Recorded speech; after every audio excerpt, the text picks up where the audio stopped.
Well, I, for one, am running out of superlatives for this football club. But wow, AFC Bournemouth were superb against Nottingham Forest on Sunday as they went second in the Premier League after a 2-0 win. Now, there's lots to salivate over, plenty of talking points. Plus, it was our 100th top-flight win as well, with a 24th different side to do so. And we're the fastest side to reach that milestone. 313 games, by the way, since West Ham in October 2000. Tom, football, wow, bloody hell. I quite like it. I quite like okay. it. It's all right, yeah. Yeah, you literally said what I was thinking, mate. I just don't know how to keep going over it, how impressive we are, the way we play, how enjoyable it is. I'm getting bored of saying the same thing. I know, the gaffer, everything was brilliant, and we'll dip into it, but we were all discussing before the game about, with it being Dyche, we need to start fast because they're going to try. We were electric from the whistle went and we were incredible. And yeah, we took advantage of a team that are low on confidence for sure. And then what I like this time is after the previous week, we managed it really well. I appreciate that everyone's going to be a bit like, we could have, if we kept going in the second half, could have won 5-0. But sometimes, a bit like the Palace game was quite good that it happened the week before, I think. Yeah. Because they've learned from it, and there's no point of blowing out. These ain't good enough. If you just keep the ball and manage it well, they ain't going to score two, so don't worry about it. And I think the main thing was not even letting them have a sniff, really, in the second half. So, yeah, not bad, mate. We always seem to do well when Bill Foley's here as well. Yeah. He didn't come to the QP, which was very disappointing, Bill. Bill, what are you doing? Come on. But hopefully he was busy with someone. Hopefully. And I actually put my tweet notifications on, which I rarely do, for AFCB, just in case they tweet anything. But nothing as yet, maybe during the week. Have you seen, because Bournemouth quite often put out the little soundbite from Andoni, don't they, after the game? I haven't seen that. Oh, okay. They haven't got one, so I'm like, is that because they're waiting for him to mention that in there as well? I'm making it all up in my head, but that would be the cherry on top. It would be. I think we do talk about it too much, and that's in Andoni's own words, because he's not used to sort of dealing in this particular way. But I don't know. This is the first time I've probably feared a manager leaving since Eddie when he went to Burnley. I don't think we've ever had that experience, have we, really? No, not really, mate. Not even in the Premier League era when we were doing well under Eddie, because there was never really that conjecture about where you might end up. Maybe there was talk of him in the England job or whatever, but he was always Bournemouth, wasn't he? Yeah, it never felt like it was like a real big thing about him potentially leaving to go on to better things until obviously he left the club. And then, as you say, even managers that have done all right, obviously O'Neill kept us up and Parker got us promoted. There was never a fear there that they were going to go any higher, and then obviously they were replaced anyway. But yeah, it does feel a little bit like that, mate. And then I look up and I go, so we talk about, I think initially it was Man U we were talking about, and obviously they've picked up a little bit. And now I'm going, Liverpool are very good. And then I go, oh my God, Rich Hughes is there. And I start getting really scared. So hopefully, let's not talk about it too much. So hopefully it'll all be okay. So look, we are second in the league, and I think before the game, chatting to so many fans in the pub, we're all thinking the same thing. And Cherries fans, including myself, we're quick to almost place mental obstacles in front of our own past. It's probably our natural pessimism of being a Bournemouth fan, playing in the lower tiers. It's sort of in our DNA a little bit. And it's also the muscle memory of fighting against adversity, that kind of thing. Yeah. And the fact it would be so Bournemouth to fall at what is a passable hurdle. And when I say passable, our record against Nottingham Forest, of course, and against a manager, of course, that Andoni had such a good record against. It was 75% of wins before the game, albeit a small sample size of 4. But I have little faith, because under Andoni Iraola, we are a different side, and I need to start to believe it. And as we look at the league table, for those on the podcast, you know where we are. We've said it enough already. Second, the title's in our hands, mate. Well, yeah, I mean, everyone's talking obviously a lot about the title race, and with Liverpool's kind of dip, and everyone's saying, it could be Arsenal's year, and Arsenal are known to buckle a little bit under the pressure. And I'll just tell you what, if Arsenal do buckle under the pressure, we'll be there. We'll be waiting, along with Sunderland. I mean, it's no fluke that we are where we are, though, is it? Everyone's played the same amount of games. And also, do you remember we've said it before, the opening 5 fixtures were the third or second hardest, according to Opta. Yes, it was a difficult start. Obviously, we've been to Anfield, which was our only defeat. I mean, Tottenham are the third, by the way. We went there and beat them with ease. And their third, obviously, we've got City coming up next. Yeah, we've had some tricky fixtures. Obviously, Palace were, everyone kind of raving about them. Giving a Fort Newcastle was going to be really difficult. but it's been a bit of everything. I think like you said there, it's we feel a bit different now. There's been so many games where I think even last season, but certainly in recent years, we'd have found a way of not quite getting that done. Yeah. Even like not necessarily just the wins, but like the last minute at Leeds, we never get anything at Ellen Road. And there's something, we weren't even playing well. No, we weren't. But there's something in the group that you think, we'll get another sniff. We'll do something. And then in games where we've maybe not finished our chances, you think we're going to get punished. We're not getting punished because I think there's a little bit more nous there, maybe. But yeah, I think also a thing that is obviously evident is last season with all our injuries at the moment, we've got a pretty fresh squad. So it allows you know that when we're playing really intense like we did at the weekend, you suddenly go, when they burn out, I will just bring on Ryan Christie or Lewis Cook. Yeah. The fact that neither of them can get in the team is enough said, really. What's quite mad though is I still perhaps haven't appreciated the fact, and I haven't had time to take it in, maybe because I was editing the vlog and obviously preparing for this show, that we are second in the best league in the world. Yeah. I mean, last week we were top for a bit, but now after all the match weeks, we are actually second, which is phenomenal. But what I find is almost a bit mad is that weirdly, we're still relatively under the radar. Like BBC Sport did a graphic with the league table and it focused on Spurs being in third, and they had like the Spurs player on the side, like, aren't Spurs doing so well? Strange, isn't it? But when you look at social media, it seems to now be, compared to last season, not even neutral fans are surprised about where we are. No, and that's probably a compliment in itself, isn't Massively. it? That it doesn't feel that surprising. I remember last season, and rightly so, Forest were getting a lot of plaudits and it kept us under the radar. And then we did dip off anyway, but for large parts we were up there with them, but we never got mentioned. And now the Sunderland thing, I think there was Palace for a bit, Sunderland doing so well, has kept us under it a bit.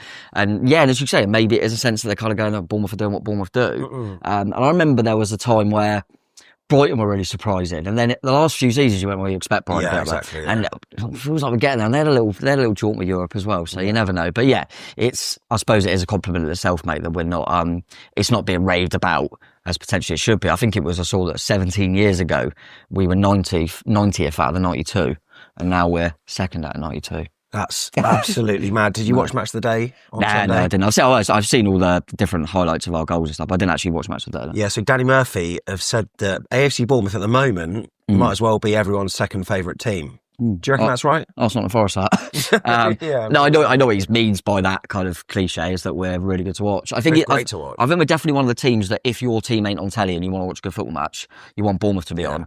And don't get me wrong, that sometimes isn't always a compliment, because I used to say it about Tottenham last season when they had Ange, because it was always so open. But I think, we're chaotic, we're explosive. There's going to be chance up either end. Listen, Arsenal are flying and doing what they need to do, but Bournemouth are much better to watch. Yeah.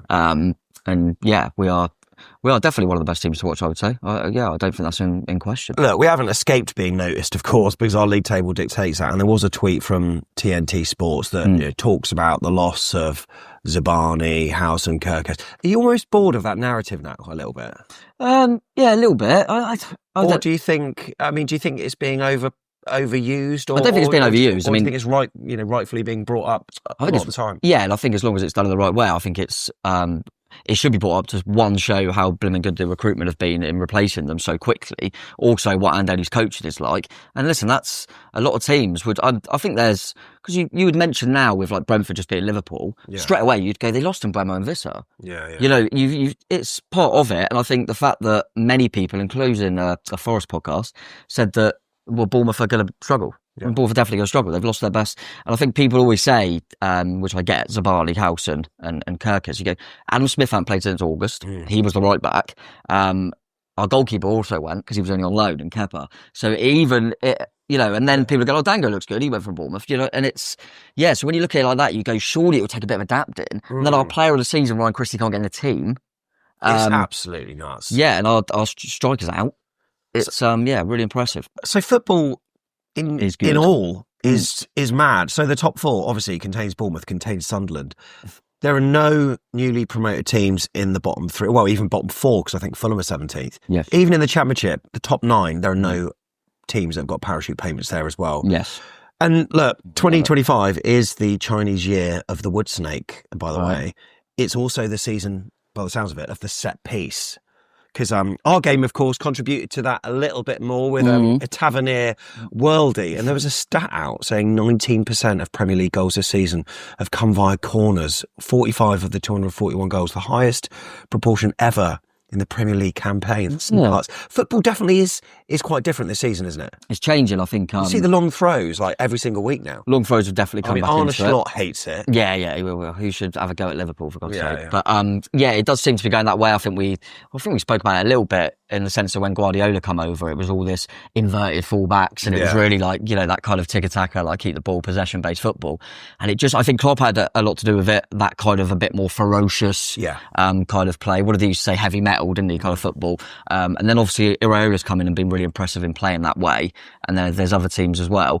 And I always remember when Iraola first come and they were talking about the style of play and things like that, and play out for the back, and he went, well, we're going to hurt teams if we're over there, not here. And it's kind of like, it doesn't matter if you go a little bit more direct, we can start, let's get it up there. Well, we seem to mix it up from our goal. We seem to mix it up quite a lot because we can, play out from the back, and we're very adept at doing that, but sometimes we will hit the balls in the channel, and it isn't just set piece goals where we thrive, because there's even a league table of open play goal, if only the open play goals counted, and in that we're fourth. That's not bad. It's a shame, but a little bit of a dip off there. Yeah, a little bit of a dip. But then look, Burnley and Sunderland, they're up there. Yeah, so that's if set piece goals don't count. So this is only open play goals, which is surprising because you think that they'd be lower than where they are because, well, maybe not Sunderland, but Burnley especially. But then all I was going to say to Karen, does that mean that if you've conceded from a set piece, it don't count? True, because the first one I comes to my head was the Leeds header and stuff. But it's definitely coming into the game a little bit more. People are certainly looking at it. And what I like at the moment from our scene, because if you had said that's going to be a stat at the start of the season, I'd go, no.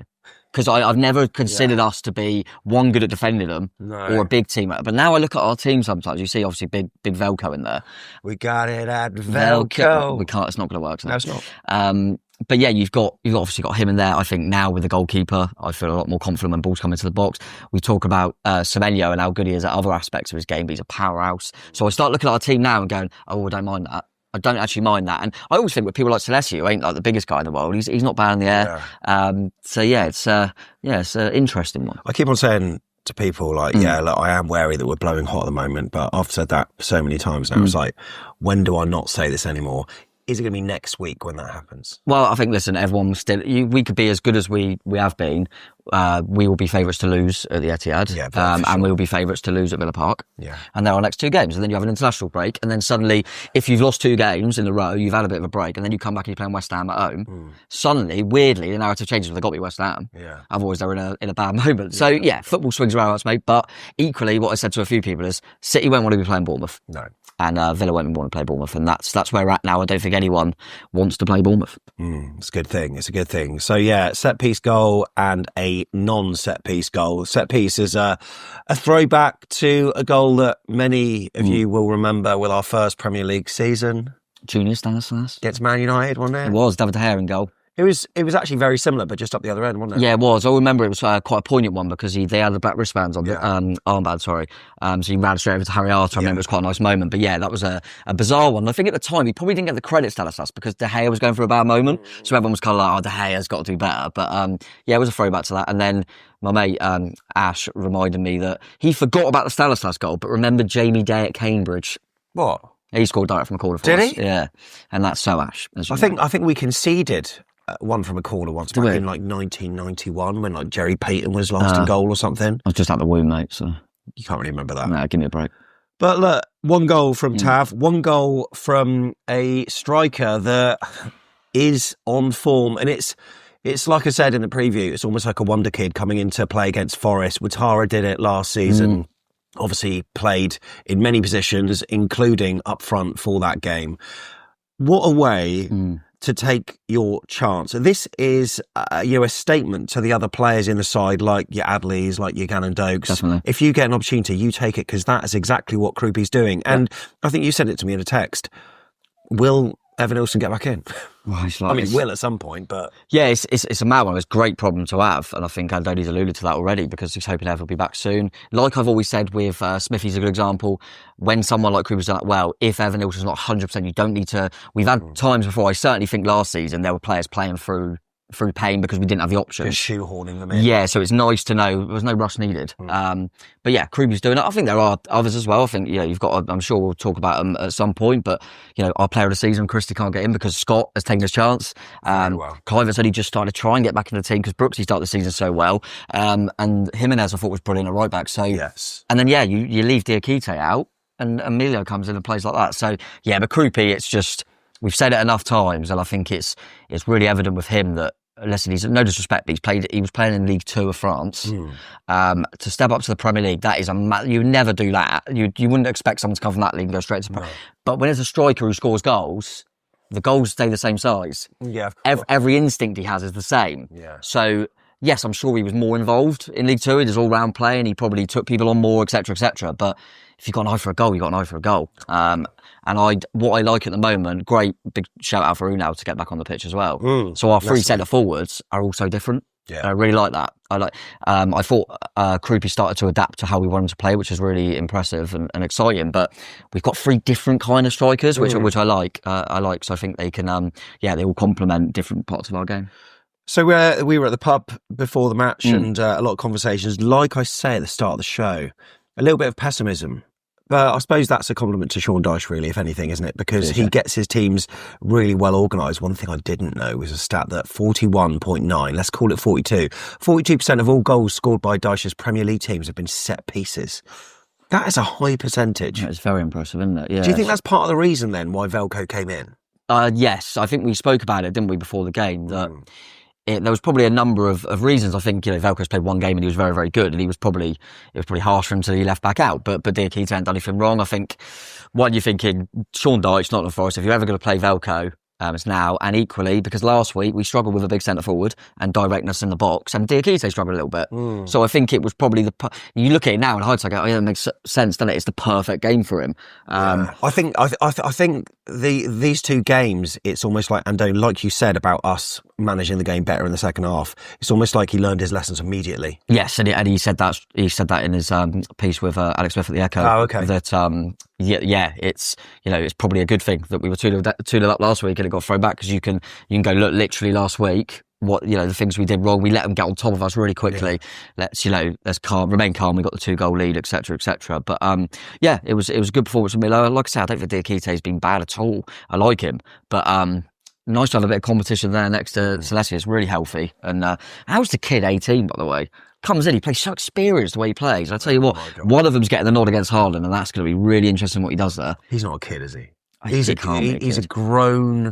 He's a big effing Serbian. He's a teenager. I could be his dad. That's just nuts. Hey Tom, what is your favourite footballing app? I'm good at Sofascore, Of course it's Sofascore. And there's a reason why it's so good, because if you're a Cherries enthusiast, you know the importance of getting real-time updates and in-depth stats on all things AFCB, right? Sofascore's platform is designed to give you precisely that, because it's got instant live scores. You can analyse every play, including heat maps, average positions, shot maps, comprehensive stats, interactive features, customisable experience as well. And you always like looking at the scores at the end and see who was the statistical man of the match. Have you got any early? I love doing that. But now I don't look at Bournemouth till after we record this, because you'll have a go at me otherwise. Yeah, but yeah, they'll all be pretty high. Trying to figure one outside the box, because Kroupi and Tav, the goal scorers, are going to be good. I think it'll be interesting because I thought Trofeo was brilliant, so I like to see his rating. But enjoy doing that. And with the customisable experience, I done it the other night. I didn't realise in the Europa, because they're all Wednesday and Thursday games or whatever, and they randomly moved Retka from Croatia to the Friday. Oh yeah. I don't know why it was, but they had to move the date. I don't know if it was because of the weather or something. Okay, So I didn't realise that I played, but because I've got Iraola on, it come up 1-0 Iraola. He got the winner in the Europe. What a guy. He's got 3-3, by the way. And Billing's top of the Europa League for Midtjylland. Love it. So if you want to download the Sofascore app, if you're watching on TV, just point your phone at the QR code and then click the link. There's also afcbpodcast.com/Sofascore, or scroll down if you're on a phone or whatever into the description or pinned comment, because there's a link there. It's free to download, but every single download helps the channel financially, helps support the future of Back of the Net. So if you can do that, it'd be much appreciated. Plus, it's a bloody good app as well. All right, mate, 12:45 at the Queen's Park, and the team. I'm going to say 12:46, actually. I'm just going to work with AFC Bournemouth now. I was sat there refreshing. What are they doing? Yeah, that was poor from them. But now I saw the team, I thought, they're trying to spell Velko surname. Probably. But yeah, that was the only real surprise, wasn't it? that was literally, I think you can definitely look at the fact that Christie's always going to be, could he come back in? I think we know that Scott's been brilliant, but you wouldn't be shocked if Christie comes in for games. I think I did say in the preview that I felt this was more of a game for Scott, because I think we'll have to try and open him up a little bit at Dyche's team. And then, we knew Brooksy was back, so, you never know. But it was a surprise at the back, even though, as we just pointed out, the reasons for it, I suppose, are less surprising. For them, it was what I expected because of, it's probably helped us. Obviously, Chris Wood was out, so they didn't have much choice there. And Zinchenko got injured in the week, so that kind of made that Savona's going to have to come in. So, I wasn't ultimately surprised by their side. So we would have known what we were coming up against. And as I mentioned again, mate, it's nice to see you now back on the bench. And Soler as well, who's obviously back from the Argentinian final. Yeah, Theo Walcott was alluding to the fact that our starting lineup was the youngest in the Premier League this season, joint with Chelsea. Okay, I knew we'd be on the younger side, but that's just another thing to take off, isn't it? They turned us around again. Why is it that Forest? I think I may have mentioned this on the vlog. Did I? Can't remember all the facts. Working really well for Forest, actually. I wonder who does that. I mean, it's not like Steve Cook's influence anymore, is it? Like, no, I wonder. Yeah, that's a good point, because obviously the reason we all knew that Forest have done it before is because Steve Kirk, Sam Surridge. Well, but because we all remember where the Kiefer Moore goal was scored, so we knew they must have turned us then. It didn't happen in the 5-0 though, did it? No. So maybe they were just thinking like, let's revert back to a closer game where it was only 1-0. And I'll have to look back, because I can't remember at Burnley games if Dyche used to do it. Maybe, I'm not sure. Right. Certainly didn't at Everton, because Brooks scored up that end. I don't know, but I guess sometimes they turn you around. But it doesn't seem to be a factor. It's weird, because I always go on. Everyone goes, oh no, like imagine that one. Oh my god, they turned us around. But we've definitely got a good record. Yeah, I actually think we're all right. Yeah. And I mean, at the end of the day, for us, we are shooting towards our own fans, whatever happens. Yeah, exactly. Yeah. The only advantage with them is slightly sort of more towards them, given they're up that side. But it is weird how I was doing it. Everyone around me, they turn out, everyone goes, it's not our day. What a fast start from us. It was like, we were like a hurricane, which is ironic given it was Storm Benjamin. Don't do that with them. Forest probably wanted the game to be called off in hindsight, but we were moving the ball so quick. Everyone was sharp movements. I loved it, mate. I sort of noted at the time, because I make little notes during the game sometimes. You know that? Yeah, just because I forget what to say on the second look when it comes, because I'm just in awe of whatever comes out of your mouth. It just naturally flows. By the way, I haven't complimented you enough, but great appearance on that soft side. Oh yeah, I have said it already, but I actually watched the whole thing this time. I thought you were really good at talking football with Greg. So I enjoyed it, mate. It was good. It was good. It was good. I did. Obviously, it was nice to get Greg's number beforehand as well. So I gave him a little text. Just said, just check it in. Oh, he was good. I said to him, it's going to take a bit of time with Dyche. I think he expected it. And to be fair to a lot of, we have a bit of banter with Forest fans. A lot of them that I've spoke to have kind of just been, because you think of, we'll obviously go on to it, and there's controversy around the first goal. But a lot of them have mentioned it and then gone, but they were miles better than us. Yeah, okay, that's fair play. I actually missed Dave Asprey, who was there. He actually had a good chat with Tiggs by the sounds of it, and I'm gutted. Can't believe I missed Dave. I know, me too. I'm gutted, but it's because we usually do our fan cams. We did a couple of chats with a few of the young lads that were there, and then we thought, let's decamp to the pub, because us southern softies, of course, can't carb with a bit of H2O on our beautiful hairlines. Yeah. Or maybe not mine, but one of the notes I sort of made on my phone was that it's almost like, obviously under Dyche, everything's so well drilled, well disciplined, and there was almost like an unwillingness from the Forest players to break rank. Therefore, if we move quick, if we move them about, they're going to struggle with that. And it seemed to be, we were pretty electric. I think the fullbacks were integral to it. Jimenez, like one side, Triffer the other. We had lots of options. And again, it was one of those games, a bit like Palace. Semenyo, like, just his presence is just a natural decoy. And that meant that on the right-hand side, we seemed to have a lot of joy with Marcus Tavernier and, of course, Jimenez as well. And that right-hand side was where most stuff happened in that first half, wasn't it? Yeah, and that really, obviously, we all want Semenyo to have good games. But I remember the first kind of 10 minutes thinking, I like this because it's not just all coming down to Semenyo, and we're trying to, it was the others were really, and it was almost like you said, because everyone's so worried about Semenyo. So, like, focus on him. Yeah, all right, you go over there then, we'll sort ourselves out in here. And I even thought, a few of the little triangles, obviously you mentioned that right side, but also Scott was coming over a little bit into that space, and really, the three of them, there was so many little triangle-y kind of passes. It was really good, and obviously Tav naturally likes to come in, and I think it's worth pointing out that Tav's obviously gone into that central role a lot this season. He's played there more than on the wing. Sometimes I always think, is that going to work, because he's now got to go back out there, and I thought he kind of went out there and and like reminded us that this is my position. I've been doing a good job in that middle, but remember, this is where I play. I thought he was very, very good. And and Jimenez looked like what performance from him. And yeah, it is a weird one because I think the last couple of weeks, everyone's going, God, that Semenyo's good. And all Bournemouth fans are going, it's probably a bit below par for him. Well, that is a phrase that I never, because like if you get like 1 under par in golf, that's like a good thing. So why is below par like, not a good thing? So I don't know. But either way, I thought it was a bit bogey. Yeah, there you go. With Tav, I mean, I'm glad he had a good performance because he hasn't been great of late, has he? But he sort of when he come out of the team, didn't he? Yeah, but he sort of reminded us, like you say, what he can do on the wing. But then when he also got put into that number 10 position for the first time, we're like, you know what, he can do a good job. But he's almost like staking a claim, like, you know what, I've got like Andoni. Like for Andoni, there are now like 2 options where he can play me. I think he's one of them players that at the moment, Andoni's kind of putting so much trust in him, going, wherever it is, I need you on the pitch. I think that's happening a lot with Tav. And there was, fair play to him, because he's got the armband, which, is quite clear that Andoni, when the captains ain't there, so when he gives it to the ones that have been there the longest by the looks of it, and we're in the dressing room that we don't see because Brooksy's at it, Lewis Cook's at it, obviously Tav's at it, whereas you would look at the team and go, well, it looks like it's going to be Adams, isn't it, or Senesi, but give it to Tav, and I thought he grabbed that, and he had a shot early doors, didn't he? That good shot early doors. He was the first. He was definitely. I'm right behind now, like that post. It was definitely going wide. Yeah, I don't know why. I mean, I suppose you've got to be sure. It could have hit the post and come back out, so he's thinking make sure of it. But it was a nice finish, and I think that was the first time I noticed with Tav that because he loses the ball and stuff like that, he's not as good on the eye as your Semenyos or your Brooks, but there was times in the game where I thought he's like almost dictating the tempo with his movement and the way he's driving. Yeah. It's lifted everyone. So yeah, really, really pleased for him, mate. He was involved in a couple of our early corners that didn't really work. Tried to do a couple of things. I can't remember. Was it him that delivered one or Alex Scott? Because it was like I think it was a mixture. I think he done like a short one of Scott. Didn't he? But then the third one we had, I think it was maybe in the fourth. I can't remember. But we had a corner. It was over that side.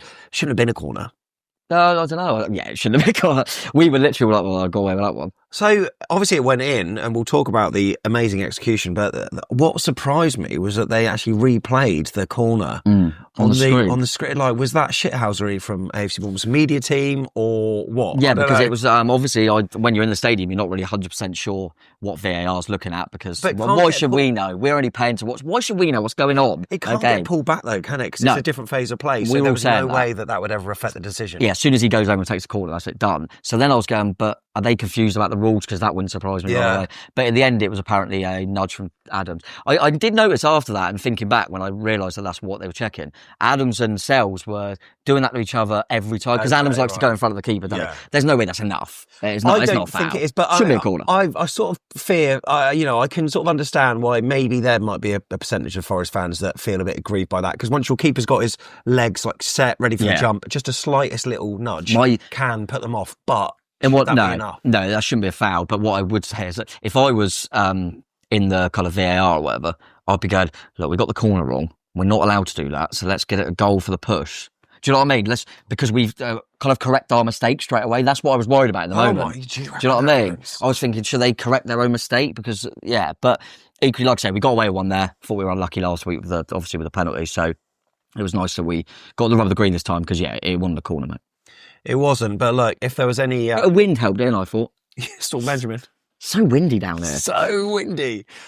I wasn't impressed by Forest whatsoever in the first half. I think they upped their game a little bit in the second, but I thought they'd be better than what they were. Yeah, I did as well. I think, don't get me wrong, I think Forest fans say this as well. Obviously, we've gone into the fact that, Dyche's only just been there, so it'll take a bit of time, etc. But I think what they're seeing now, and they'll probably try to address it in January, but if you haven't got Chris Wood, they're in trouble. Because I don't think, I've never thought Iraola's good enough. And then Eagle J's is quite new, isn't he? But I just thought, they haven't got someone to hold it up. It was coming straight back. Yeah. The way Dyche wants to play, and Chris Wood's so integral to that. So that was, that definitely affected them. But I think we deserve a lot of credit because I don't think they would have expected us to be all over them like a rush like we were. But they look like a team low confidence. Players like Murillo, who last season was incredible, and I'm looking at him going, God, he's terrible. Yeah. And that you don't just turn into a bad player. No. It's it's a confidence thing for sure, mate. But I don't know. I'm not a mad fan of. I certainly don't like the football, but I think Dyche is quite a good character. But I still can't help but as you said about us, muscle memory is like Dyche will be getting fine. It'll get him drilled enough to stay up and do well in Europe. I was really met like I don't hear Sean Dyche speak that much, but like every time I do, his voice is getting more like. There's this guy on like I'm Alan Partridge who has to speak through one of those things like voice boxing. Yeah. And I just wonder what he's getting there. I don't know what it is with his voice, but I almost needed subtitles for his interview after the game, but. Either way, it'll have been mortified to see that AFC Bournemouth were pressing to intercept another spell of possession from Nottingham Forest, and Tyler Adams was key to that. I mean, that's just what he does. Indeed, Match of the Day were highlighting the combinations between Scott and Adams as well, and his work was integral to break it up. Credit to the referee Sam Barrett for playing an advice. You were going to say that, were you? I was about to do it. I'm very quick to say how crap they all are. Well done. I'm going to pat you on the back. I mean, I still always caveat it with well done for doing your job. But no, but you've got that thing. It's kind of, it's not really a mistake. You blow if you see a foul. So fair play to him because it was a really good advantage. And then Kroupi kind of ran with it, and you just kind of thought he almost looked to both sides like, what am I doing here? He was watching Clivert from last season. Exactly, and God knows how many long range goals we scored against them, by the way. Because you think of Billy, you think of Sermon, there's loads. But yeah, and it was really, and again, a bit like the Clivert one, like you just said, they just backed off a little bit too much, which allowed him to have a shot. But that's a difficult one to hit in low in the corner. It is. Like that. I mean, I'm so pleased. I mean, that's a player that is high on confidence. Yeah, really high. I could never imagine someone like Evan Olsen doing that. I mean, he's not that type of player. Look, Evan Olsen would have probably found the right pass, but there's no way Evan Olsen shooting. He's not even thinking about shooting in that position. But I'm glad he went for that. I mean, that's absolutely superb. And now that's 26 goals in 36 games since the start of last season, making him the highest under 20 scorer in Europe, which is absolutely nuts. I saw that stat, and then I saw he's this season in the Pro, he's outscored Salah, Ekitike, João Pedro, Gyökeres, Bowen and Sesko, and he started 2 football matches. Just absolutely obscene. So yeah, we have found it, and it's so interesting because there have been tweets like last week saying, "Who the hell's this Kroupi?" And now they're seeing him score again. These fans of other clubs thinking, "Oh God, Bournemouth have somehow unearthed another." Gem, and we have. Have you seen that meme where you've got someone looking at a picture of Henry and then he puts his glass on? It's actually Kroupi. That's what I'm talking about. But yeah, love it, mate. Proper striker. And that's another one, a bit like the Hamid Traoré one at the start of the season where Adams gets the assist there, but Kroupi just runs with it, doesn't he, and strikes it really well. We're just looking at the match timeline on YouTube. So we'll talk about the substitutions for Forest that Sean Dyche made. But what was that yellow card on 43? That was Sean Dyche. Was it? Yeah, Sean Dyche got booked. I'm not sure why. Have a beer. Yeah. But yeah, Sean Dyche got a booking. So it was getting a bit heated on that. I remember when we scored the opening goal with Tav, you could see Andoni going mad because I think he was probably going, you already gave the corner, and it was all going a bit. But yeah, I think he probably said something not that bad, but they thought he was like barking at him with his voice. So but yeah, he got booked. So it's Yates and Awi. I can never say it properly. Awanihi, Hutchinson, I like to call him Taiwo, who came on for Luis Jesus and Hudson Odoi. And it's one of these things where I think, bad? Yeah, and I rate him as well. He's played well against us before. And Douglas Luiz, by the way, he was brilliant at Villa. He got in a little spat with Clivert, didn't he, early on? Yes, he did, yeah. And he's just, I think, what's happened to him? He went to Juve from Villa. It's unbelievable, but it's awful.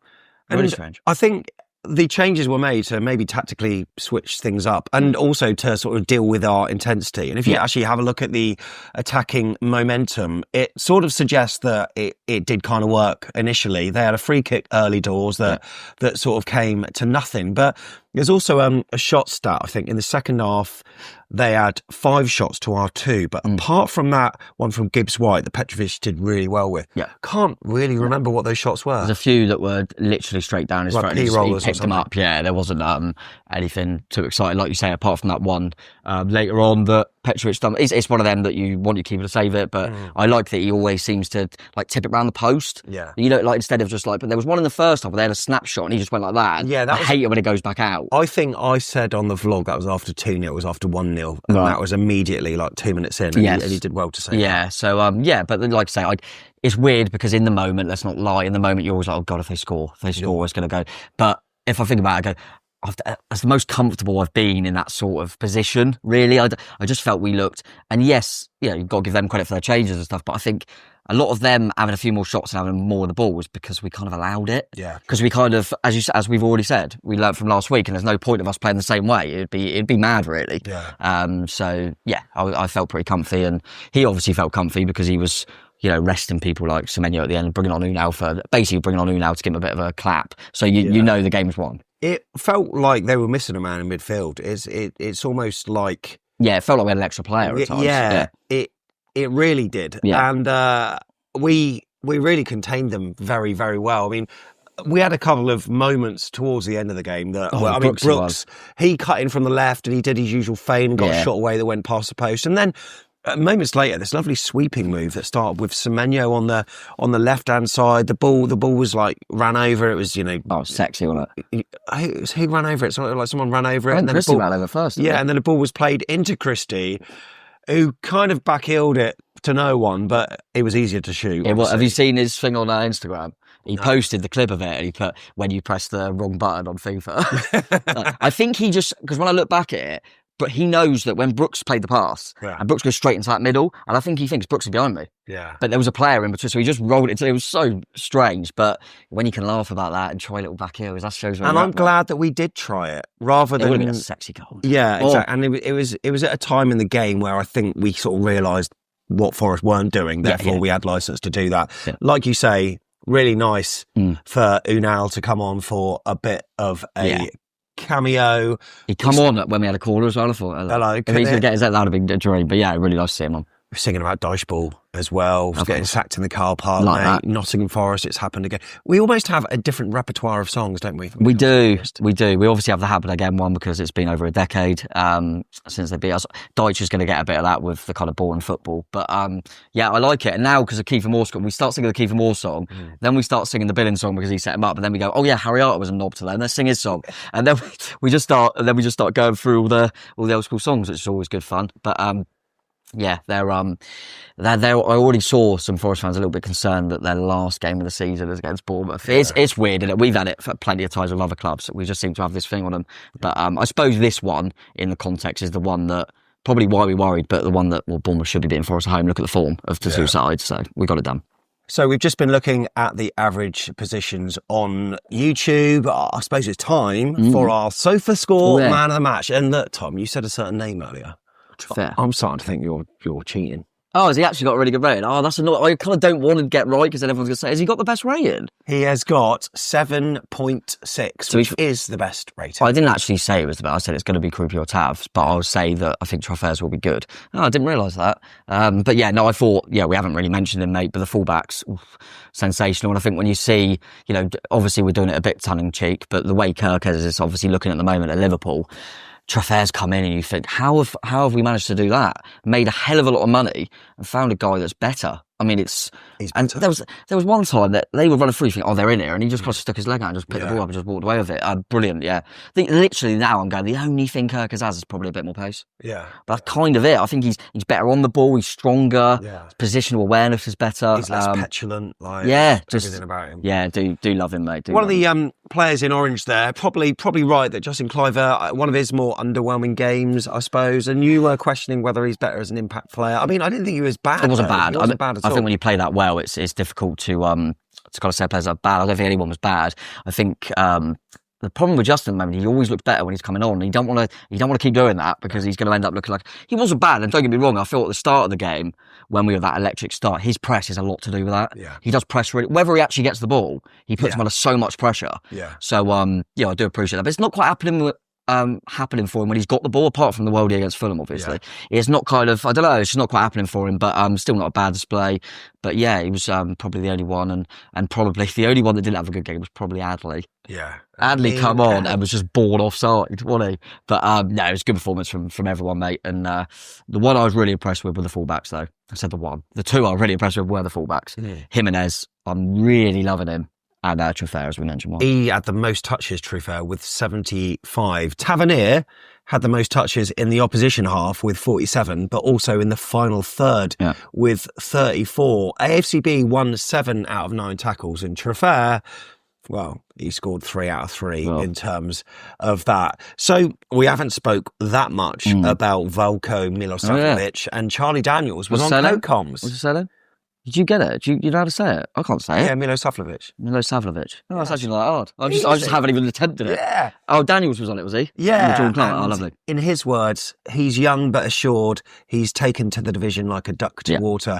And it questions whether Diakite will get back in. And like you say, it's one of those things where the Palace games seem to dictate what choices Iraola's made. And maybe, given that Diakite was possibly at fault for one, maybe two of Palace's goals, it means that he was rewarded and again taking his chance as well. We've mentioned Jimenez in the way that he looks like he could be, well, I'm pretty sure he is like Adam Smith's replacement. And what's the deal with him in terms of loan obligation? I think if he hits a certain amount of appearances, then we have to sign him. He's going that way. And I think the fact that we're not even like we won't play him every game. Now he's just playing. Yeah. So I think Andoni's basically going, he's staying. But yeah, I thought it was brilliant. And there was parts of him that I thought that's like Adam Smith. He was getting it right back and then coming in on his left foot. I thought there's a few times that he was brilliant. I really enjoyed his performance. Have we mentioned Alex Scott enough? Scott stuff. Oh, yeah, do we? Scott stuff. I think, listen, Anderson... Has he arrived? That's the thing. I think Alex Scott's finally arrived. He's had his injury problems. Thought he was sensational. I think the fact that he's going up against Elliot Anderson, who is a bloody good player, by the way. Yeah, he didn't have his best game, but Elliot Anderson is been brilliant for England as well. I'm really enjoying him. But on this game alone, because I'm not saying he's a better player, there was only one that looked like the England international. I thought he was absolutely brilliant, mate. The way he's now, remember what you said when we first got him, I'm not seeing him like dribble and carry the ball. Yeah. That's what he's doing now. And some of his little touches and little swerves, absolutely beautiful, mate. But yeah, you can obviously mention them all. We haven't really mentioned Senesi. He's just faultless, isn't he, at the moment? He always does one thing, like he made one silly foul, gives away yellow, and he gets a little bit over the top. But again, I always think it's worth saying that when Trafford plays well, Trafford had the most touches, it's because it's often like Petrovic, that it goes to Senesi, and he always puts the pinpoint one into Trafford. And I think because Senesi's left-footed and comes over naturally, it allows Trafford to them two have had a really good little partnership on that left side, I think, You wanted to do a shout-out to a former Ches this weekend, didn't you? Wes Fogden, yeah. I noticed after the game, and you see it on social media and stuff, that I thought, the Dorchester game got abandoned because of an injury, and then I realised it was Wes Fogden. Right. It sounds like he's conscious and okay, but I think it was something to do with the neck, so maybe it was one of them ones where he was out and they were a bit concerned, so they obviously decided to ban the game, but yeah, wish him all the best. Always love Foggy. Yeah. He was great for us, really good pro. So, and he stayed down. He was at Paul. We watched him at Paul Town for a bit. So he's always stayed local. So yeah, hopefully he's all right, mate. Need to do a shout out once again for the women's team. I mean, when they win, do they? Look, we're getting bored of talking about AFC Bournemouth men. We're getting bored of talking about the women just winning all the time. And Helen Blizzard, well, she hailed a professional performance as Cherries progressed through to the second round of the Adobe Women's FA Cup. Only the 11-0 scoreline, mate. Against Millbrook. 11-0. I love when we're winning 11-0 and Helen's going, "That's professional."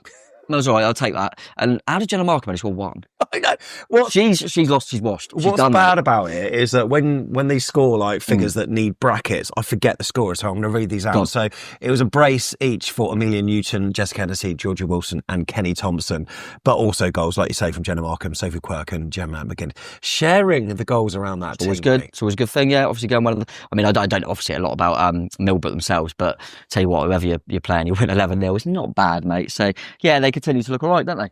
So all things are good. Look, they've got Manchester City next, and for myself and Tom, we've got the global Cherries opinions. So we're trying to build that strand of back of the net. So do give it a watch, and if you can, give it a like and a comment, because that then helps with the algorithm, where we're taking the views of people from around the globe, and we're also wanting lots of different people. So whilst you may have missed the boat now for this week's opinions, don't send them in now. You can get on our Telegram group or send them via email if you want. We usually want them by like the Monday lunchtime UK time, the after the game, and we'll go through them in a Gogglebox style and analyse what you've got to say, but we always look forward to that. But Tom, once again, an absolute pleasure talking to AFCB, mate. Yeah, it was right, wasn't it? Yeah, looking forward to it, mate. On to the next one. Would City take a draw? Would they? Up the chest. Up the chest. You would. God, we're so good. It's always boring how good we're in.